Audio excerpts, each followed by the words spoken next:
tweet. Politically incorrect? Brad and Carrie didn't shy away from getting politics into the CMAs last night. But did Faith Hill upstage them without saying a word? Then, is the president embarrassing America overseas? I never knew we had so many countries. Could his feud with Kim Jong-un go nuclear? The longer we wait, the greater the danger grows. ABC News Chief Global Affairs Correspondent Martha Raddatz tells us how worried we should be in Hot Topics. And slow down! Spoiler alert! Ellen Pompeo has an exclusive sneak peek at the historic 300th show of Grey's Anatomy. Aren't you curious? Mayor, stop! Let's fire up Hot Topics with Whoopi, Sarah Haynes, Joy Behar, Sunny Hostin, and Meghan McCain. Now, let's get things started.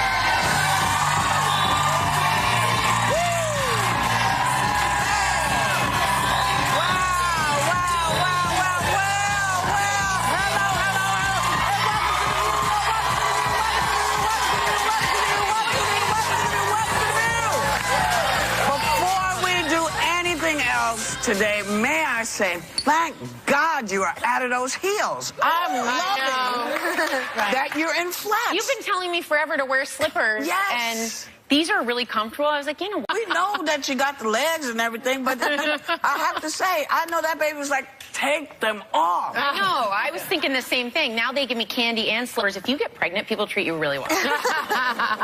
Sometimes. Sometimes. Not on the subway.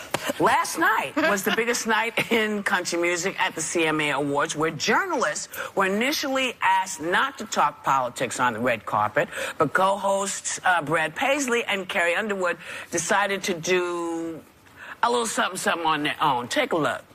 In the middle of the night, from the privacy of a gold-plated White House toilet seat, he writes, Little Bob Corker, NFL and Kofi. And it's fun to watch, yeah, that's for sure, till little Rocket Man starts a nuclear war, and then maybe next time he'll think before he tweets.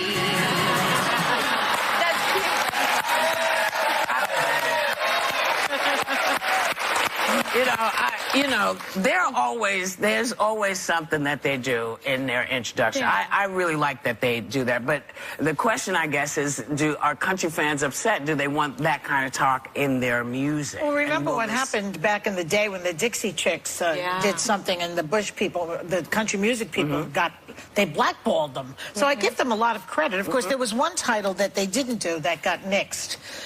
I'm so, what does the headers go? I'm so indicted. That's great. That's not country, though. No, but they were going to do it. They were going to do it. And then Huey Lewis and the Fake News was another one. So there was a limit to what they would allow. No, but you got to say they were having a little bit of fun, and I don't think it took away from the show. I just think they were just doing what they do. It's really brave. I remember in 2003 when the Dixie Chicks said, you know, I'm ashamed that the President of the United States is from Texas. Yeah. They got a lot of flack for that, and they were blacklisted. Right. And, you know, we've talked about it at the table. I think Reba McEntire said she's not here to talk about politics. She's here to, for her fans, for an escape. Yeah. And I can kind of see both sides of that. Because, when you're listening to music, you want to be able to separate politics out. You want to just chill out. I have to say that from the 60s and 70s, that is exactly the opposite of what my generation did. You know, Crosby, Stills, and Nash, and the Rolling, well, not the Stones necessarily, but a little bit. There were others. I mean, Woodstock, the Woodstock generation, everything was Country music is a refuge for conservatives, though. You can't get any celebrity endorsements normally to come out for Republicans. You could always rely on some country singers to come out and put on a good show, at least in the campaigns I've been involved in. I will say that Taylor Swift has gotten a lot of heat for not getting political at all during this last election. People were very angry she didn't speak out one way or the other. So you can't, there's no way to win, it seems, in life right now. If you're too political, you're too supportive of Trump, people will blacklist you. If you don't say anything, people blacklist you too. So, like, what exactly are we expecting from our artists right now? It should be a personal choice. It should be a personal choice, because I think some people feel a calling to speak out. They're like, this is my platform. I can't even stop myself. I need to talk about this. There are other people like Reba and everyone that find comfort in the fact that, like, they don't have to. Yeah, and they should never be. No one should be asked or pressured to. Well, who'd you vote for? Or who'd you? These are private things. If you want them private, keep them private. There can't be backlash. It's well, you can't. Yeah, that's the thing. There can like be, but you know, well, yeah. I mean, could lose your career. Yes, for 5 or 8 years. Yes, I know that. You know that. Yes, I did. Yeah. Yes, I did. You experienced that. Yes, I did. Yeah. Yes, I did. But that doesn't stop her. Yeah, Whoopi experienced I don't actually know that. Oh, I'll tell you. That has not stopped Whoopi from doing No, what it has she does. not. And you know, we're in. But it's this, and the reason I always say thank you to Barbara Walters is because no one was hiring me. I lost all endorsements, everything. What? And they were wrong it's a about long it. story. Yeah. They were wrong. Took it out but it was easy. It's easier to say, you know, Whoopi said, and people believe it because they just assume I did. And so, because something was said about that I did something that I actually hadn't done. It's one of the rare occasions where I actually didn't do it. But lost everything. Yeah. Lost everything. So, you know, I was so grateful to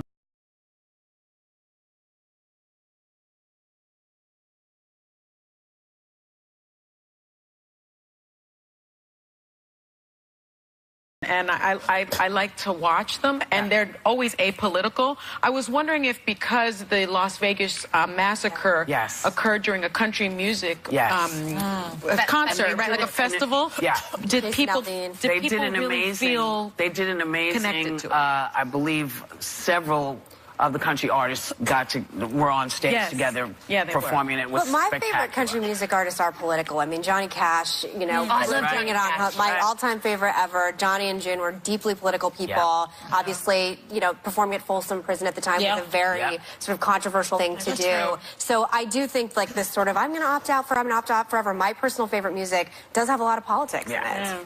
Well, I think that in these times that we're living right now, which are serious and difficult and dangerous because of the person in the White House, I think it's incumbent upon all good people to speak out if they can. Do you judge Taylor Swift for not? I'm not judging. I'm just giving a suggestion. Okay. That's a real smile. With that suggestion comes this: not everybody's cut out to do it. Yeah. Right. Yeah. So, but if it moves you, you know, feel free. If it doesn't, then, you know, don't do it. But you know what we're not going to do? We're not going to linger like bad gas. We're going, and we'll be back with more Hot Topics. Later, erasing Spacey. Filmmakers are refilming Kevin Spacey's latest movie as more shocking sexual abuse allegations emerge. But can anyone watch his old roles the same way again? Tomorrow, a View exclusive. She represented Harvey Weinstein and made headlines when she publicly resigned. Now, what's Lisa Bloom saying about the man she once defended? The exclusive breaks tomorrow only on The View. Is the Russia investigation gonna reach all the way to the president? ABC News Chief Global Affairs Correspondent Martha Raddatz hits Hot Topics. Plus, Grey's Anatomy is hours away from its epic 300th show. And Ellen Pompeo's got an exclusive sneak peek. Hey now, welcome back. So, you know, we were talking about the CMAs. Well, one of the biggest things that happened at the CMA is getting a lot of social buzz this morning because one of the biggest winners, Longest. huge, was Faith Hill's leg. Yep. People are losing their mind about this leg. Now, we're assuming it's her leg. It could be anybody's But what's so leg. great? What's so hot about Well, it? Nice. apparently, Look at it. Look at how Good beautiful that leg looks, and she's 50 years old. She looks good.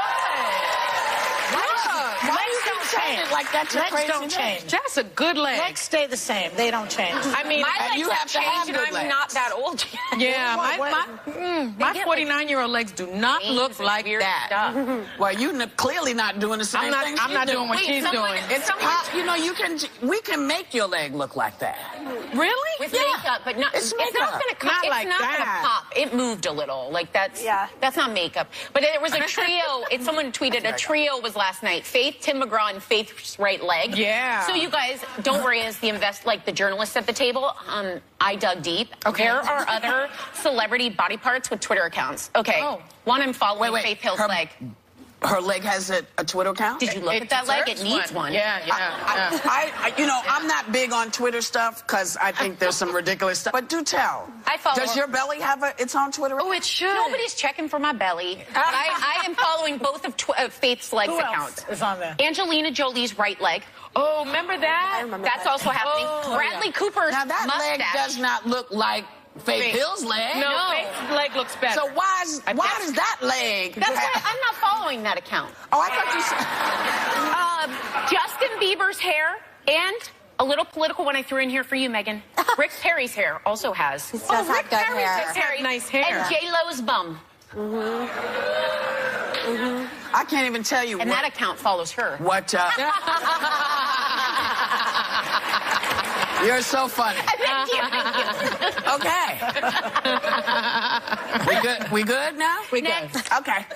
Yesterday marked the one-year anniversary of the new guy's victory, and he marked the occasion by tweeting this photo with the message, "Congratulations to all of the deplorables and the millions of people who gave us a massive electoral college landslide victory." Oh, give it up already. Apparently, those voters feel the same way. They still give him high marks. They're not high. They're giving him high marks. And they said they would vote for him again. Yeah. He's hanging on to these people for dear life, this guy. You know what, though? Let's face it. I can completely understand why the Trump voters are still supporting him. Because, you know, one of the Trump voters said he's trying to do his job, but they just ain't letting him. Another one said he talks down to earth. He has been trying to fulfill the commitments he made to the citizens that elected him. I remember when Obama was in his presidency, there was a lot of obstructionism going on. They weren't allowing him to do what I think he wanted to do, and I still gave him an A. I was still supportive of him. But he got plenty done. This guy hasn't gotten anything done. But it's only been a year. Saying in the beginning he wasn't. He's not going to get health care reform. Tax reform looks very iffy. Where's the wall? I don't see the wall. Where's the wall? But get it.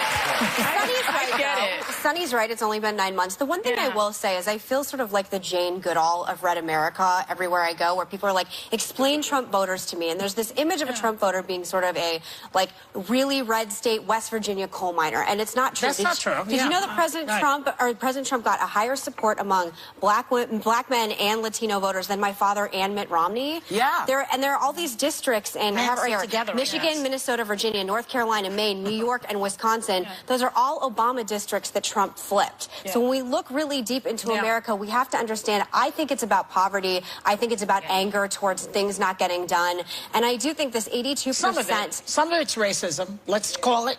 I think that is so irresponsible. Why? Because I think when you blanket all Trump support... Not all. I said some. I said some. When you say racism, what do you mean? Is a factor in the support for him. It's obvious. I think when you... Because of the backlash from he says an Obama he's presidency? racist, and people who follow him have to sign on to that, don't they? But does it not... I just told you Latino men and black men... I told you Latino men and black men voted for Trump in a higher number than Romney and my father. And I said not all. I'm saying some.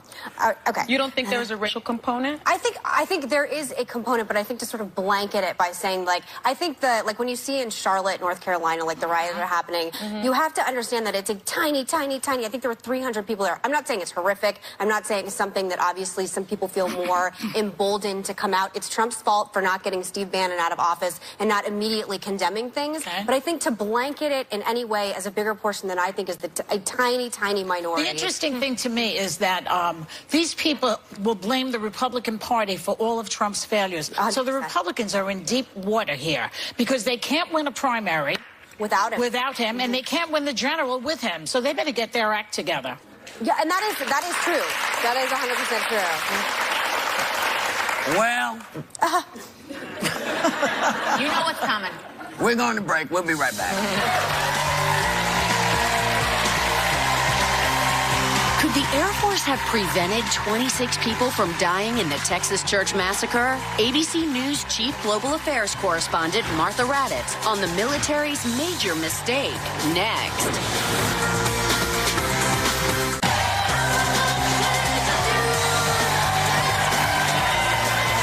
Okay, brace yourself. You will never hear me say this again. I kind of wish that you know who was in the White House right now instead of in Asia. Because he's scaring the hell out of everybody. Joining Hot Topics right now with her take on what's going on in the world is ABC News Chief Global Affairs Correspondent. God, Martha, that's a long So, we're only a year into you-know-who's presidency, but it's clear that other countries, including our allies, they feel a little nervous about him. They always look like this when I look at them. When he's standing next to them, they're like this. So do you... Angela Merkel? Yeah. I mean, just check the video. Okay. A little panicky. I mean, do you think he's hurting our standing in the world, or do our allies realize that we actually are listening and paying attention? Well, I think it's certainly changed our standing in the world. I think it's puzzled people. I think they don't know where they stand sometimes, or where we're going as a country, or whether President Trump talks for the country, or whether there are people whispering in his ear. Right. I think probably what they do is think whatever happens, we'll all survive. They're more focused on their own countries, I think, the same way that President Trump seems to be focused on what we do in this country. But I do. I mean, I travel around the world, and there's definitely a change in how we're viewed. And definitely a little nervousness. Well, I think they're also perhaps nervous about the flip-flopping. You know, we saw an example in North Korea on his Asia trip. At first, he invited North Korea to make a deal, but then a day later, he warned them not to underestimate us.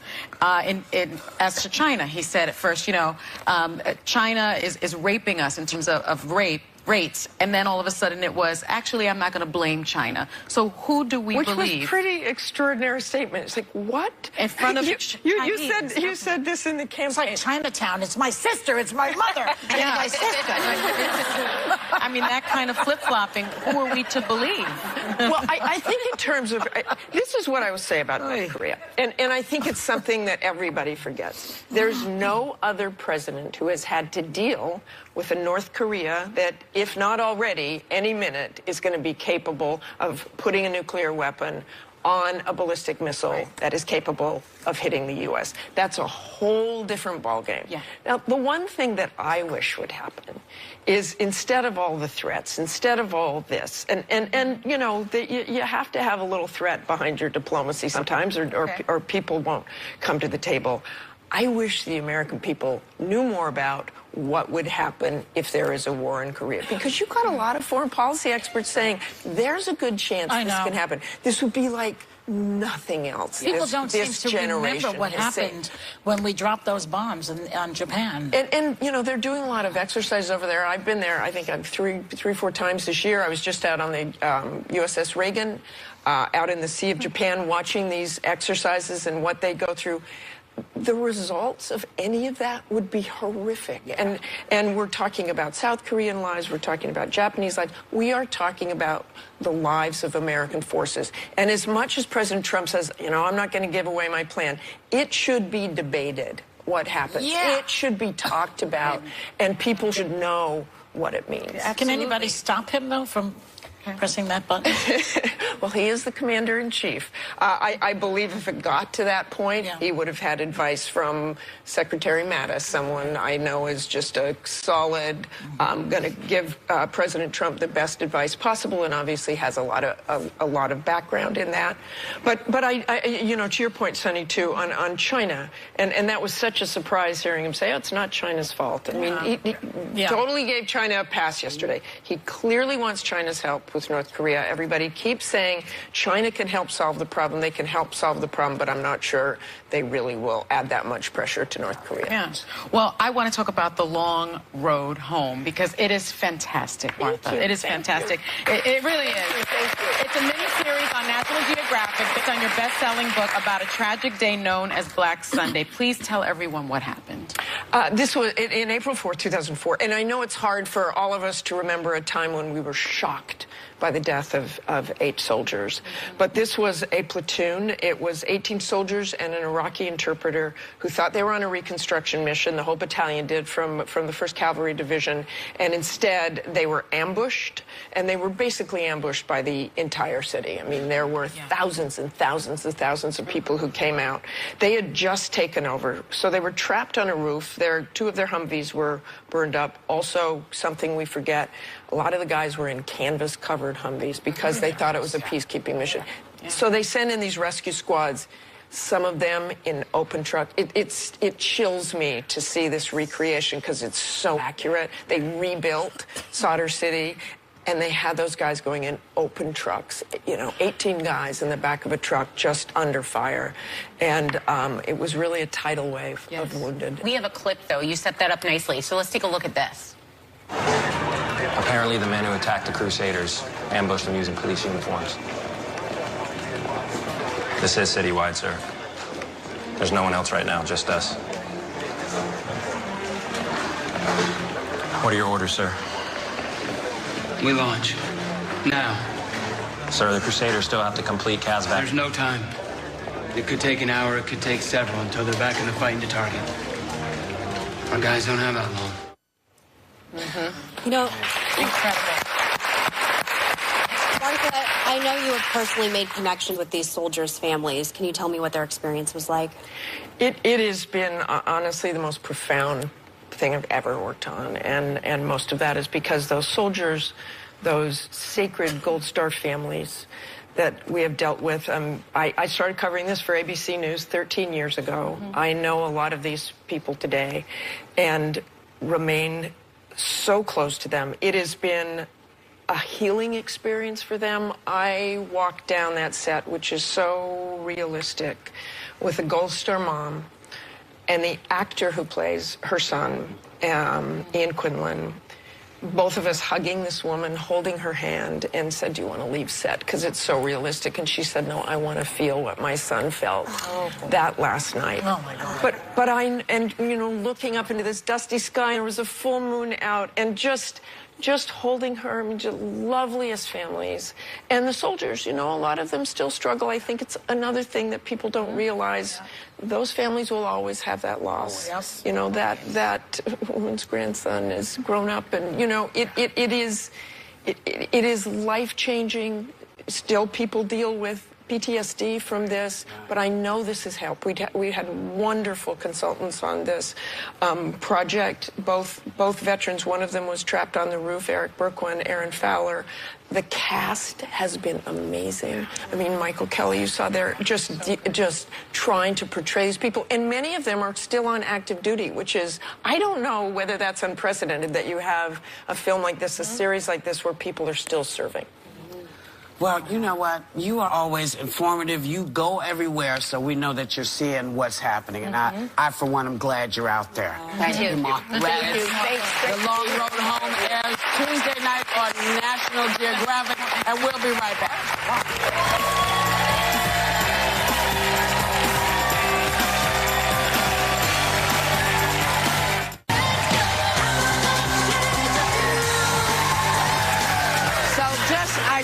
I'm going to Vegas. For my annual birthday show, which is tomorrow. Yeah. So if you happen, maybe you're not doing anything, maybe you see JetBlue and you think, oh, I want to go to Vegas. Come play. Come play with me in Vegas. I'm at Treasure Island, and it's fun, and, it's not a lot of politics. It's really about how did my behind get to be this big? What is that on the floor? Oh, that's me. It's all kinds of silly and wonderful. So if you're around, come and play. That's all. So now, you know, these allegations of sexual assault keep coming out, and another was made against Kevin Spacey. And filmmakers are now removing him from his latest movie and reshooting his part with the actor Christopher Plummer. So the question, I guess, is, if one of his old movies comes up, would you have a hard time watching it? Yes, I think so. I mean, I think, you know, after the Woody Allen allegations, I stopped watching his movies. I think there's a way to use your voice by using your pocketbook. And so, you know, that's always been my way. And I just think sexual harassment, sexual assault, it's just so serious. Yeah, it's just so serious. Like when you hear, I've never been to a prison, but you watch a lot of movies. They're like the lowest rung on the ladder with how they're treated. I think it's very hard for people to get past when you're abusing children. That's right. And so I think for me, with this particular one, and I always loved him. I had his pictures up with Al Pacino in college because I loved really like amazing actors. House of Cards. I think it'd be hard for me to stomach it now. It's not with everyone. Not every accusation does this, but there are some that you just can't let yourself go past. You can't believe them anymore. Like and that's Kevin Spacey. Well, his career might be over. It's a conversation about separating art from the artist, though, which, again, I think is a conversation that's going on for hundreds of years and probably still will continue to go on. I am admitting this on national television. I still watch Woody Allen movies, and I feel guilty about it every time I do. I feel like I'm doing something wrong. But I really like his movies. And even some of the more recent ones that have come out, I remember going to the theater to see it and being like, I hope nobody sees me and is judging me for this, because I like the art he creates. And by the way, there's a bunch of people backing this financially, movie studios. So it's a catch-22, and I think you just have to take it at your behest. It's a personal decision. Again, you know, it's a personal decision. That being look past it. It's just there are many artists with bad peccadillos. Yeah. You know, I guess Woody Allen did, you know, similar to what Kevin allegedly. Ezra Pound, the great poet Ezra Pound was a notorious anti-Semite.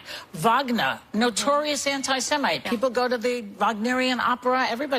People do go to see these great artists work. I think for me it's personal because I prosecuted child sex crimes and I've seen the devastation. You know, anyone that's accused of a child sex crime, I think it's just very serious. Can I say one thing? Like, and again, this is different when you're talking about like sex stuff, especially pedophilia. That is, I agree, like a level below. But I remember having conversations about a lot of Hollywood actors don't like Republicans, you know, viscerally speak out in different ways about how much they think, you know, Republicans are awful. I came to a point where I was like, I got to tune it out, because if you're making good comedy, I do think that like cream rises to the top. And at some point, if I'm dictating what I watch based on politics, I'm going to end up like only watching Tim Allen, and that's it. And as an actor, you know, listen, what I do as an actor has very little to do with my personal life. And this is my art, and this is myself. You can judge me as Whoopi, but you don't have to like my movie. But if my movies are good and they make you laugh, you should see them. You don't have to worry about what I'm going to say in the movie or that's going to piss you off, because it's not me saying, it's the scripts that I'm doing. So you know, there's a lot of folks, and if you look back in the history of films, you know, there's a lot of really dodgy folks. We're a dodgy bunch, the entertainment industry. But as it turns out, all industries seem to have the same issue. They seem to feel people in power.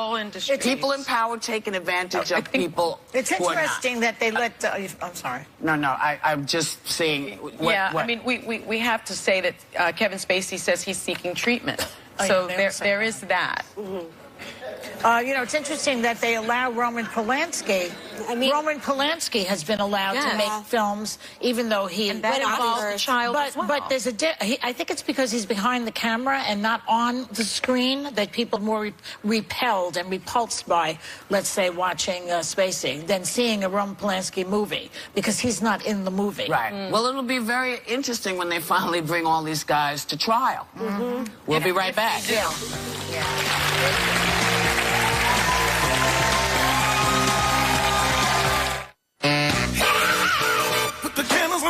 Let's talk about something good. Okay, Monday we're celebrating Whoopi's birthday. First, Whoopi gives us the inside scoop on her favorite thing. Wait, it gets better. Wait. Then, Common and Andrew Dr. Day give us an unforgettable performance. Plus, Blackish star Jennifer Lewis drops by. It's amazing. It's all happening Monday on The View on ABC.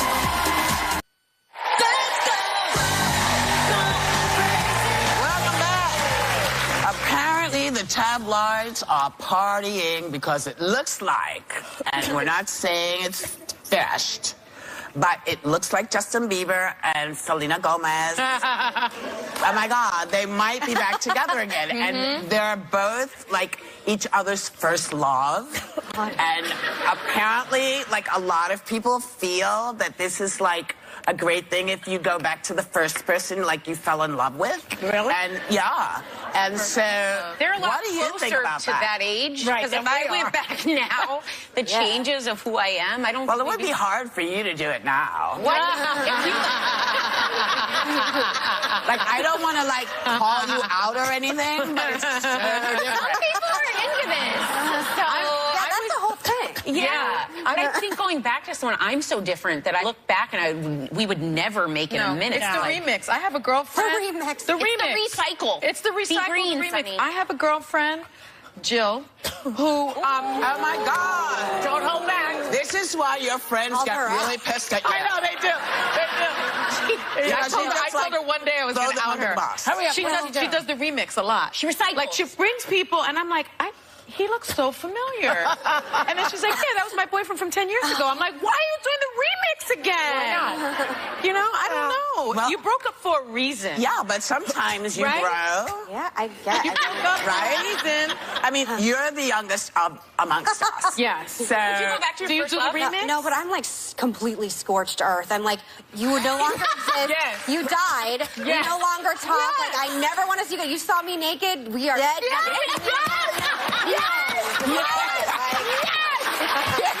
No. To see you naked, Yeah, you can't hang out with them anymore. I was like, all my exes died in this weird bus crash. They were all together and went into a river. But I'm serious. I don't understand this concept. I move forward in life and all things in general. All my exes, sorry, watch me on The View. The end. she drop the mic. Okay, currently watch me on The View. You're done. And you know what? That was really short and fun. And so we're going to like go to break and we'll be back.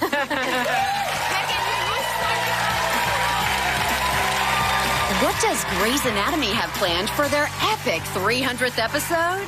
Ellen Pompeo has an exclusive first look next. Tomorrow, she spent her career fighting for victims of sexual harassment. He's accused of monstrous acts of sexual abuse. So why did attorney Lisa Bloom choose to advise Harvey Weinstein? She's live only on The View to reveal why she did it, what she regrets, and what she's doing now.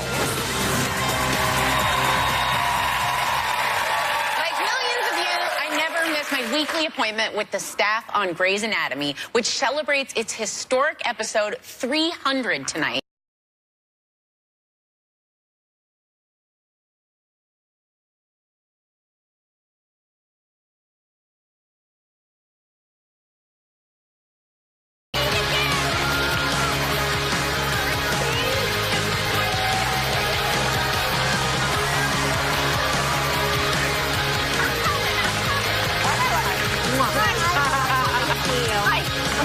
I'm saving my So nice to see you again. Now, Okay, sorry, that took so long. You've got a lot going on because I'm not going to forget. It's her birthday tomorrow. Oh, happy It's her 10th wedding anniversary. That's right. I feel like I knew that. Yeah, right? yeah. Yep. We don't play. Scorpio, no, we don't. No, we don't. You know. Today we're talking 300 episodes, which is no light feat. Like, why do you think the show has stayed so relevant to people? Oh God, who knows? Who knows? I don't know. Good script. I don't know. I mean, yeah, good scripts. I mean, great actors. I mean, we work our tails off, certainly, to try to, everybody. It's such a huge effort. From the crew to the writers to Shonda. We all just work really, really hard, and we care very much about what we do. So, And people love doctors and medical dramas. They do. I feel like everybody can relate. Yeah. You know, unfortunately, we all know someone who's in the hospital or been in the hospital or dealt with health issues. So I think that is, unfortunately, a very relatable scenario. I mean, all hospital shows have always done well, right? St. Elsewhere, Chicago Hope. General Hospital. General Hospital, which does a lot. I mean, right? Yeah. You directed an episode of the show last season, and you're going to do it, right? Finally. And you're going to do it again. I am, do it yeah. again. I only do one a season because I can't really lighten up my act. They won't let me lighten up my acting load to direct. Okay. So doing the two at one time is too much. So I stick to just one a season. But you say that Shonda has provided an environment so that women can excel. She has, yeah. Yeah. She really has, yeah. I have to say, I think, you know, I breathe rarefied air. In an environment where a woman is my boss. I've had 3 children on the show. I'm allowed to be a mother and work. She makes it all possible. I get paid, you know, as much or if not more than any man. And our evolution. Good for you. Yeah. We also have, you know, a really diverse behind the scenes. I mean, it's all women. You know, our head writer, Krista Vernoff, our showrunner, is a woman. Obviously, we have Shonda. We have all women running Shondaland shows, are really all women. And your show is so beloved, though, and we actually have an exclusive clip of this special episode tonight. It's a trauma. I can page Owen if I need some help. I'm saying you still go win your heart for Avery. Pretend I'm your friend. What? I have too much promise to die. I got you. You're not Meredith Grey. I want to grow up to be you, so pretend I'm your friend. The one I remind you of, because you know her and you love her, and I'm just the girl who's been annoying you all day. Please, Dr. Grey, save me like I'm your friend.